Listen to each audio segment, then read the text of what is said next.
According to YouTube analytics, 98% of viewers are not subscribed. That's a huge number.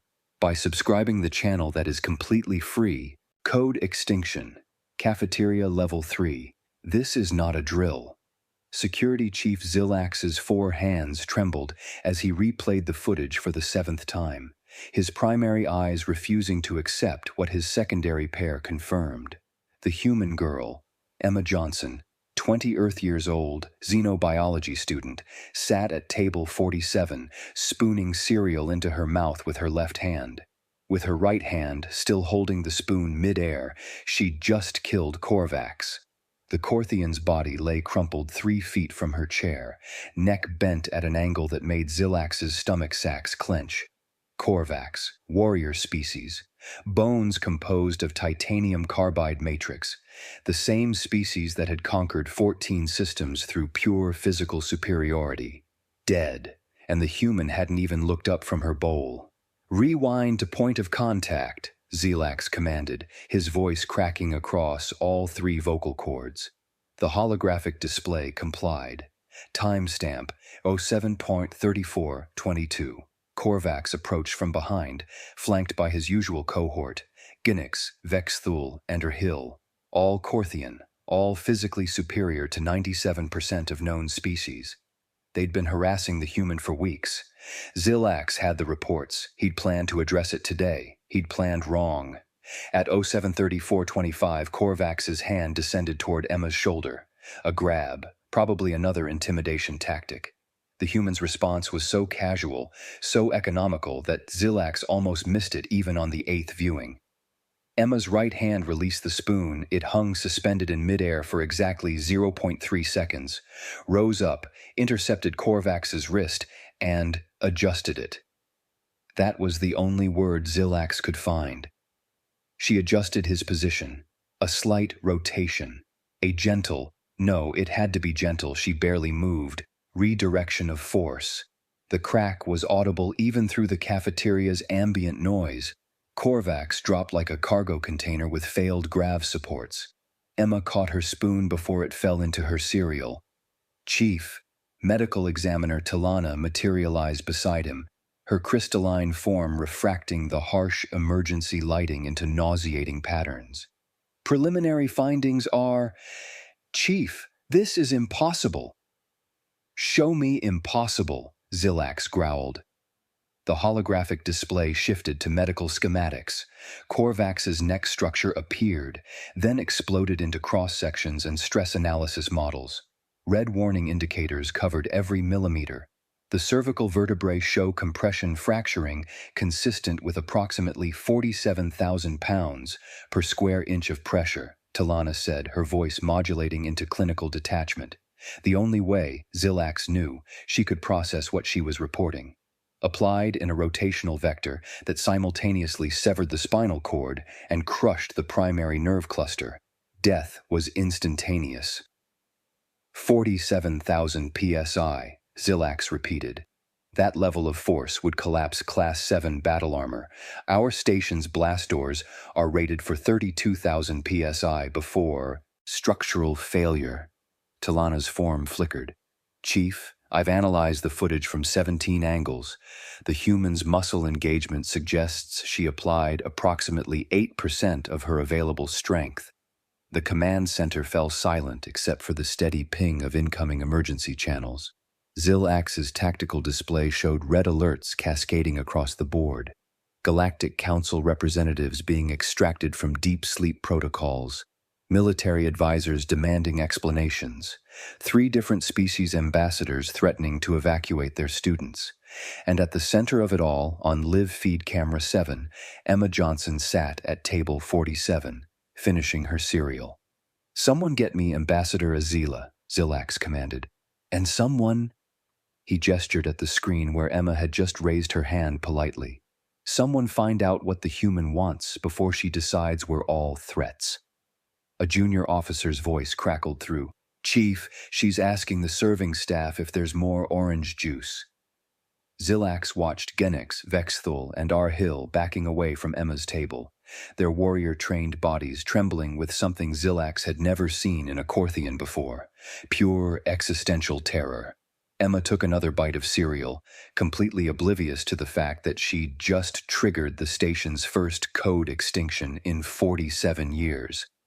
"Get me everything," Zilax said quietly. "Every file on human physiology, every interaction report, every biological study, and someone—" He paused, watching Emma smile and thank the server who brought her orange juice.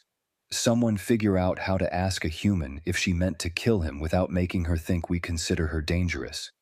"Chief," his second-in-command ventured, "what if she is?" Zilax looked at the body bag team carefully, reverently loading Korvax onto a transport gurney. He looked at the 3 surviving Korthians, still frozen against the far wall.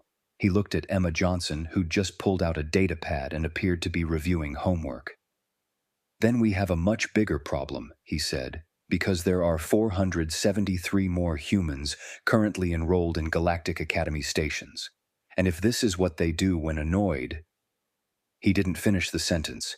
He didn't need to. The implications were already spreading through the galaxy at light speed. Human, unranked species, peaceful civilization, just killed a Korthian warrior with one hand, while eating breakfast. Zilax forced himself to review the archive footage chronologically, though every instinct screamed to skip to the end he already knew was coming. Day 1, 3 weeks ago, Korvax and his pack surrounded Emma at the library entrance, standard dominance display. Emma looked up from her datapad, smiled politely, and said, "Excuse me," before walking between them. The footage showed Korvax's confusion. Prey species didn't ignore intimidation. Day 5. They knocked her tray over in the cafeteria. Emma sighed, cleaned it up, got more food. No fear response, no submission, just mild annoyance. Day 12. Vexthul blocked her path to class. Emma asked him to move 3 times, voice patient like she was talking to a child. When he didn't, she picked up her bag and took a different route. Ginix later described her expression as a teacher dealing with a slow student. "She never registered us as dangerous," Ginix was saying now in interview room 3, his massive frame hunched in the restraint chair designed for species twice his size. "Not once, not ever." Zilax split his attention between the interview feed and the final footage. Today, the moment everything changed. Korvax's hand descending, Emma's right hand rising, not even turning her head, the motion carrying the same energy as swatting a minor insect. The slight pivot of her wrist. The "Pause," Zilax commanded. "Biomechanical analysis, full spectrum." His screen erupted in data streams. Force vectors appeared in blue, cascading into red as the pressure calculations climbed. 7,000 psi, 15,000, 29,000. The numbers kept rising until they hit 47,312 psi, applied by a hand that, according to the detailed scans, massed approximately 147 grams. "That's impossible," breathed his tactical officer. "Show me the human's muscle engagement," Zilax said. The analysis AI highlighted Emma's arm and shoulder. 8% activation in her tricep, 11% in her deltoid. Her primary muscle groups barely registered engagement at all. She'd killed Korvax using less effort than most species needed to scratch an itch. "Chief, the human is outside," his second-in-command announced. "She says she's confused about missing class and would like to know what's happening." Zilax's respiratory systems seized. He'd been dreading this. "Send her to conference room 1, medical team standing by, but—" He paused. "Tell them to bring the reinforced scanners, the military-grade ones." Emma Johnson sat across from him, looking concerned and slightly embarrassed. "Did I do something wrong? I tried to check the student handbook, but it's like 3,000 pages, and the translator keeps glitching on the legal sections." "Miss Johnson," Zilax began carefully, "this morning in the cafeteria, Korvax made physical contact with you." "Oh," Emma's face cleared. "Right, yeah. He grabbed my shoulder. I moved his hand. Is that not allowed here?" "Because back home, if someone grabs you without permission, you're totally allowed to remove their hand." She paused. Did I break some kind of diplomatic protocol? I'm really sorry if... You killed him, Zilax said. Emma blinked. What? Korvax is dead. His neck was broken by your hand. The color drained from Emma's face. That's... No, I barely touched him. I just moved his hand off my shoulder. I was really gentle because I didn't want to make a big scene. Gentle? The human thought 47,000 psi was gentle. Miss Johnson, would you consent to a medical examination? We need to understand. Zilax caught himself. We need to verify some readings. Sure, okay. Emma stood, still looking shaken. But I don't understand. I didn't hurt him. I couldn't have. I didn't even use any real force. The medical bay had 3 physicians, 2 military biomechanics specialists, and equipment rated for analyzing dreadnought-class combat species.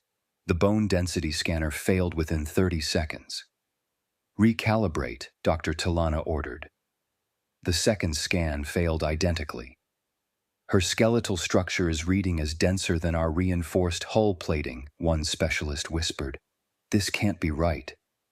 Try the muscle fiber analysis, Talana said. Emma sat patiently on the examination platform, swinging her legs and scrolling through her datapad.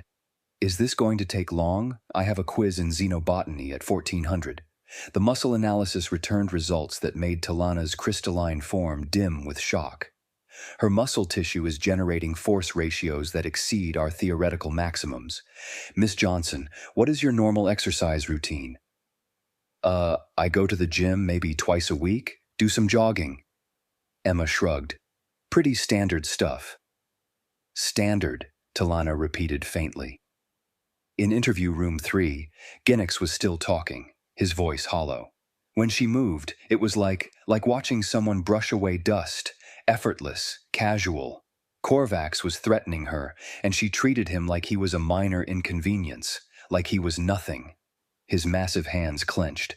We are Korthian. We conquered systems, and to her, we were nothing. Zilax watched Vexthul's interview feed. The warrior was describing Emma's expression at the moment of contact. Mildly annoyed, like someone had interrupted her breakfast. Her Hill's testimony was worse. She didn't even acknowledge our existence as threats. We thought we were predators, but his voice broke. We were never even prey. We were just irritating. Zilax's command console lit up with priority channels. Fleet Admiral Kael'thas wanted immediate briefing. The Galactic Defense Committee was convening emergency sessions. And in the medical bay, Emma Johnson's readings were breaking every instrument designed to measure combat-capable species, while she innocently asked if anyone wanted to grab lunch after this was done. Chief, his second-in-command, said quietly, What do we tell command? Zilax looked at the data, at the broken scanners, at the human girl who thought she'd used gentle force. Tell them, he said slowly, that we have no idea what humans are capable of, and Emma Johnson considers lethal force to be restraint. The Galactic Combat Assessment Team arrived 6 hours later, their transport burning through 3 jump gates to reach the station. Lead Assessor Kael'thas strode into the conference room with the confidence of someone who'd evaluated threats across 47 systems, his tactical armor still humming with combat protocols. That confidence lasted approximately 12 minutes. Miss Johnson, Kael'thas began, his translator rendering his voice in what was probably meant to be authoritative tones. We need to conduct standard threat evaluation protocols. This is purely procedural. You have the right to refuse. Emma looked up from her datapad where she'd been studying for her missed quiz. Will this take long? Approximately 1 standard hour. Fine. Emma set the datapad down with more force than necessary. But for the record, this is stupid. I didn't mean to hurt anyone. Kael'thas gestured to the testing facility, a reinforced chamber used for evaluating military-grade combat species. First assessment. Grip strength. Please squeeze this device as hard as you comfortably can. Emma took the adamantium testing cylinder, its surface designed to withstand pressure that could crush starship bulkheads. She wrapped her fingers around it. Like this? Apply pressure when ready. Emma squeezed. The device cracked down the middle with a sound like a bulkhead breach. Oh, shit! Emma dropped the pieces, eyes wide. I'm so sorry, I didn't. Was I supposed to go easy on it? Kael'thas stared at the fragments of military-grade testing equipment. That device is rated for 80,000 psi. Is that a lot? Emma asked. I really wasn't squeezing hard. I was being careful after what happened this morning. The assessment team exchanged glances that Xilax, watching from the observation deck, recognized as the first stage of paradigm collapse. Test 2, Kael'thas said, his voice slightly unsteady. Reaction time assessment. Please stand in the circle. The system will introduce various stimuli. Respond naturally. Emma stepped into the testing zone. The AI initiated its sequence, a combat drone deployed, designed to measure neural response times by presenting randomized threats at escalating speeds. The drone activated. Emma's hand intercepted it before the measurement system registered movement. Error, the AI announced. Subject responded 0.003 seconds before stimulus deployment. Recalibrating. I can see it moving, Emma said, holding the now stationary drone. The little charging light comes on first. Should I pretend not to notice? The charging sequence occurs in microseconds, one technician whispered, imperceptible to 99% of known species. Huh, Emma said. Guess humans have good eyes? Test 3 was impact resistance. A combat drone, actual military hardware, would deliver calibrated strikes while measuring damage absorption. The first strike hit Emma's forearm. The drone bounced backward, its impact head crumpled. Emma laughed. Are you guys using actual military equipment or toys? Because that felt like someone tapped me with a pillow. Kael'thas pulled up the strike data. That impact delivered 12,000 joules of force, sufficient to shatter reinforced combat plating. Really? Emma examined her arm, which didn't even show a red mark. I didn't feel anything. The lead assessor's 4 primary eyes dimmed, the Vexnar equivalent of a system crash. This is impossible. Miss Johnson, your species originates from a 1-gravity planet, standard oxygen-nitrogen atmosphere, no environmental extremes. Your civilization is classified as peaceful, technological, non-expansionist. He pulled up Earth's file. According to Galactic records, humans are physically unremarkable. Standard Death World survivability, nothing exceptional. Death World? Emma frowned. Earth's not a death world. It's really nice. We have beaches and stuff. Any planet that produces functional sapience is classified as a death world, Kael'thas said absently, still scrolling through data. But Earth's parameters are ordinary. How are you this strong? Emma shrugged. I'm not strong. I'm pretty average, actually. I don't even work out that much. Average, Kael'thas repeated. Yeah. My roommate back home, Charlotte, she's on the track team, way more athletic than me, and my grandfather was a farmer. He could probably lift like 3 of me. Xilax watched the assessment team process this. 3 of her. 3 times the strength that just destroyed military-grade equipment. Miss Johnson, Kael'thas said carefully, how did humans evolve to be this capable? Oh, Emma brightened, finally on familiar ground. Well, we're persistence hunters, right? Like, ancient humans would just follow prey animals for days until they collapsed from exhaustion. We'd literally just walk after them until they died of heat stroke or exhaustion. We can't run fast, but we can run forever. She laughed. We basically annoyed other species to death over millions of years. Our bodies got really good at just not stopping. Persistence predation, one of the xenobiologists breathed.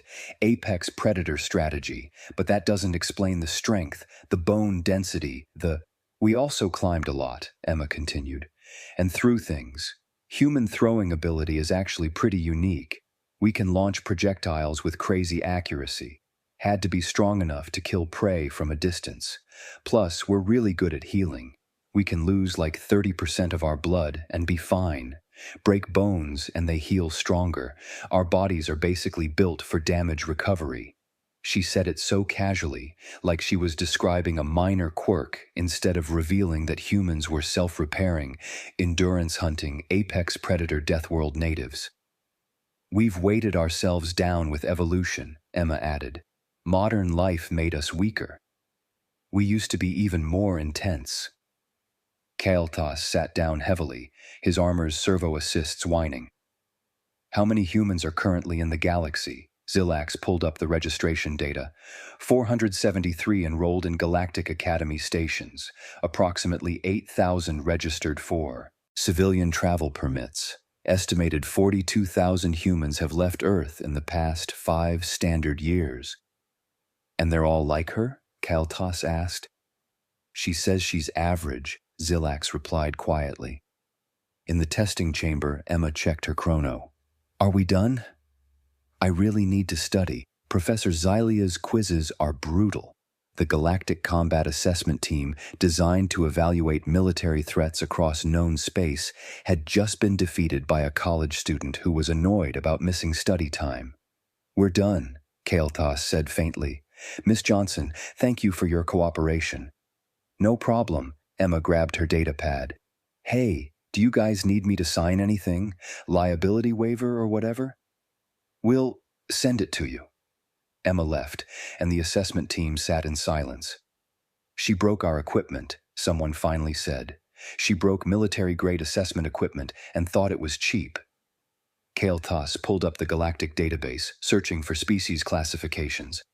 How did we miss this? How did 42,000 apex predators spread through the galaxy and we classified them as unremarkable? Because they're friendly, Xilax said. They smile and say, "Excuse me," and help with homework. They act like prey species while having the capabilities of... He stopped. There's no classification for this. Make one, Kael'thas said. And Emperor, help us. Someone find out if Earth knows what they sent us. The Galactic Council's emergency broadcast interrupted every communication channel across 17 sectors simultaneously. A protocol reserved for extinction-level events. Attention all stations, vessels, and planetary installations. Immediate human capability reassessment in effect. All species are advised that humans possess physical capabilities, far exceeding initial classifications. Updated interaction protocols pending. This is not a drill. Ambassador Azila found Emma in the station library, surrounded by xenobiology texts and looking exhausted. Miss Johnson, I apologize for the continued disruption, Azila said, settling her graceful form into the chair across from Emma. But I need to understand humans better, for everyone's safety. Emma closed her book with a sigh. Okay, but can I ask you something first? Why is everyone freaking out? Humans aren't that impressive. We're actually kind of weak compared to what we used to be. Weak. Azila's translator nearly glitched on the word.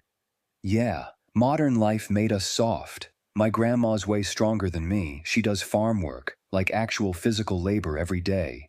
She can carry 100-pound feed sacks like they're grocery bags. Emma pulled up her data pad. Here, I'll show you.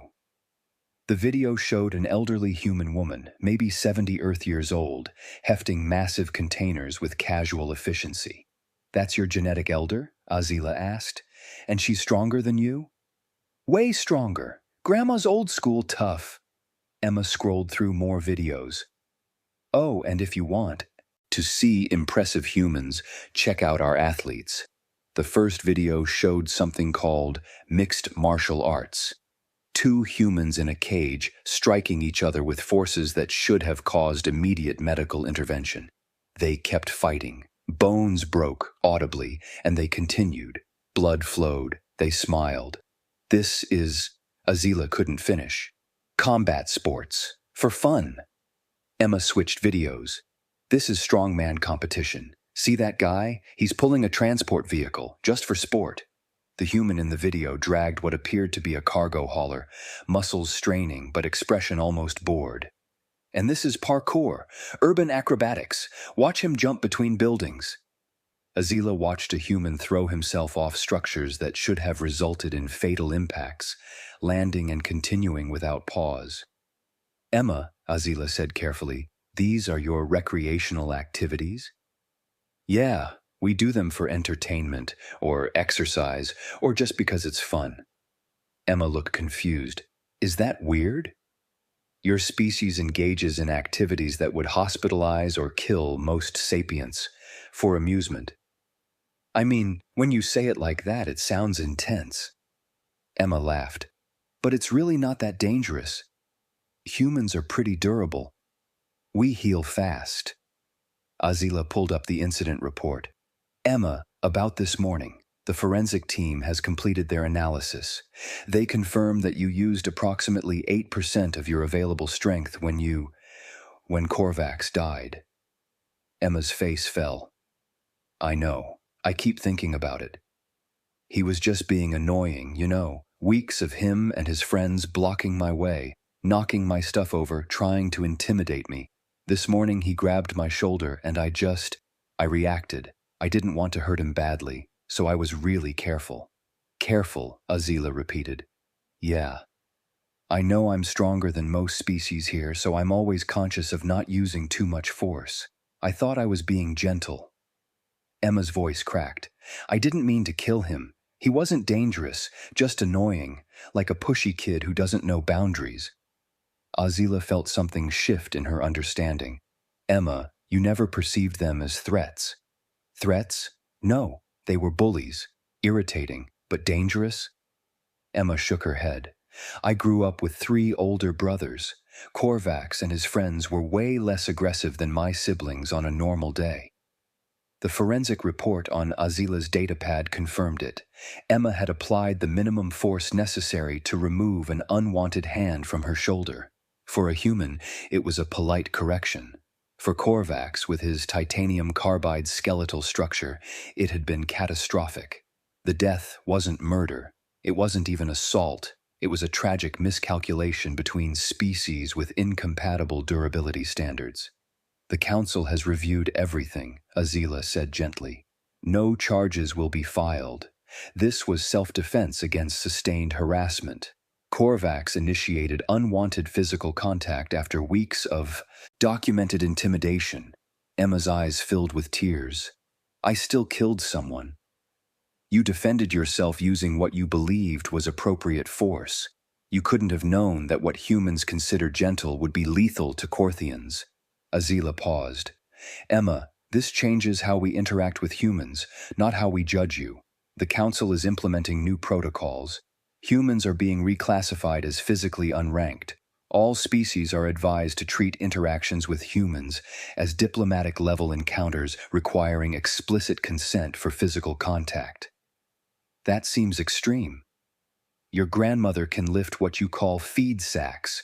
You consider combat sports recreational. Your healing abilities exceed our medical technology. Emma, humans are extraordinary and you don't even realize it. We're just humans, Emma said quietly. Yes, Azila agreed.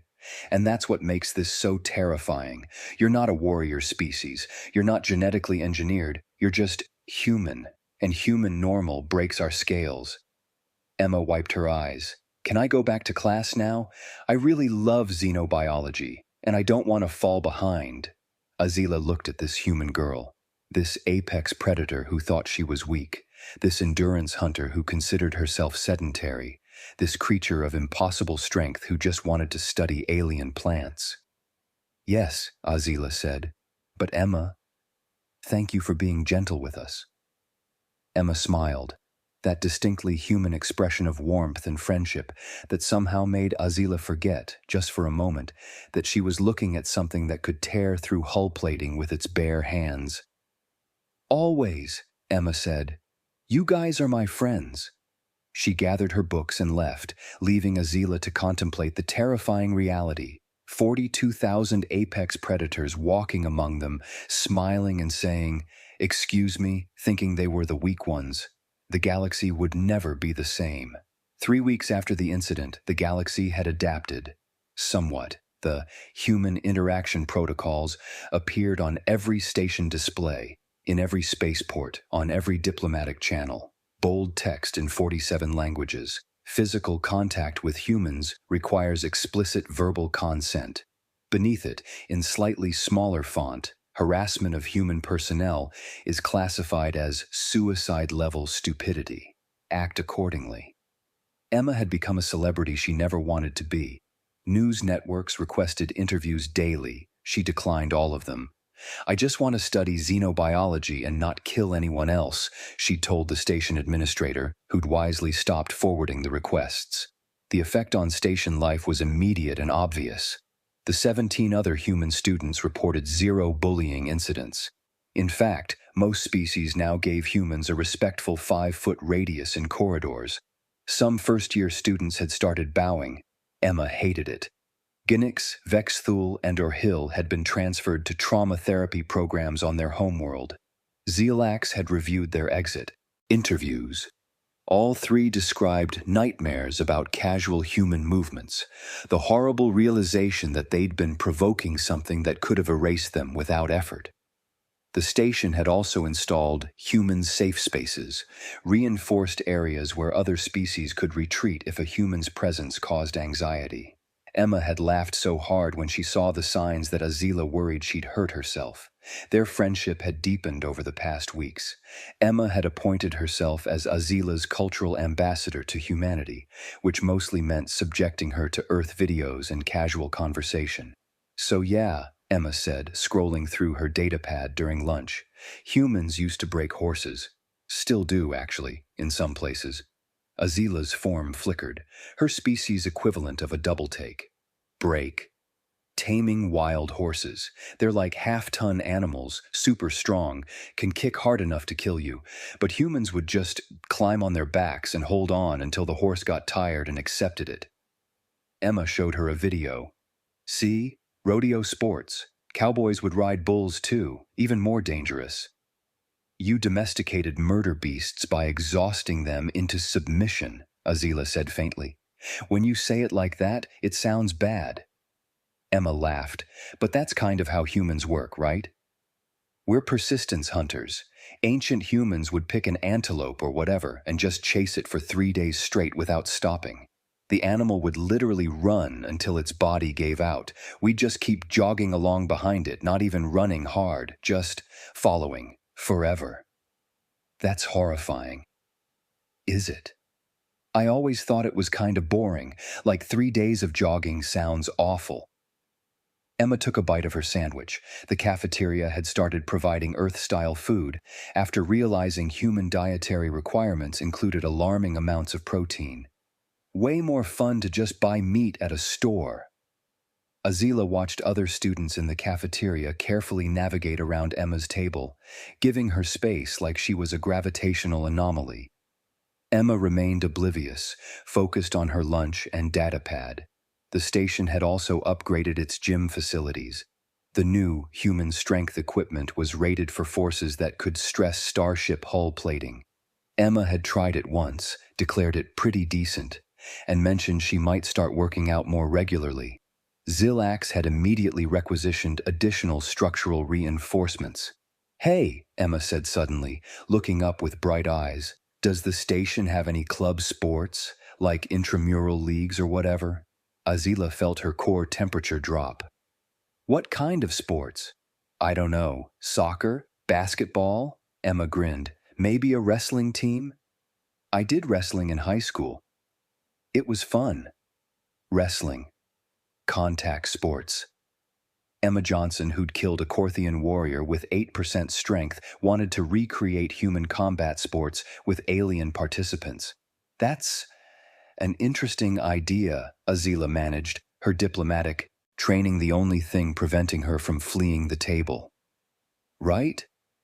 I've been getting soft without regular exercise. Would be cool to stay in shape." Emma finished her cereal, completely missing how 3 nearby students had quietly relocated to tables across the cafeteria. "What do you think?" Azila looked at her friend, this human who thought she was weak, who considered lethal force to be restraint, who wanted to wrestle other species for recreational purposes. "I'll check on that for you," Azila said, her external voice warm and supportive, while her internal monologue screamed in 17 different languages. Emma smiled, that terrifying, friendly human smile. "You're the best, Azila. Thanks for being such a good friend." "Always," Azila replied, already composing the emergency message to Athletics Administration. "Under no circumstances approve human contact sports. Threat level, extinction." Emma gathered her tray, waved cheerfully to the students who immediately averted their eyes, and headed off to class, probably to learn something new about alien biology that she'd explain with the same casual enthusiasm she used for describing how humans used to chase animals to death. Azila watched her go, this human girl who'd accidentally changed the galaxy forever, who still didn't understand why everyone treated her differently now. "Emma," Azila whispered to herself, "you are the most dangerous thing in this station, and you're worried about missing your quiz." Somewhere in the command center, Zilax was probably updating the human interaction protocols again.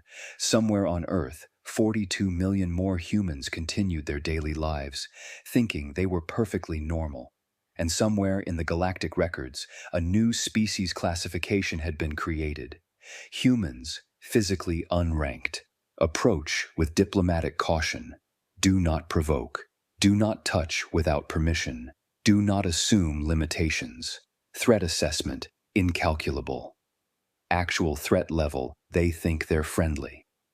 Emma made it to xenobiology on time, still smiling, still oblivious, still just trying to pass her classes and make friends. The galaxy was still trying to figure out how to survive her kindness.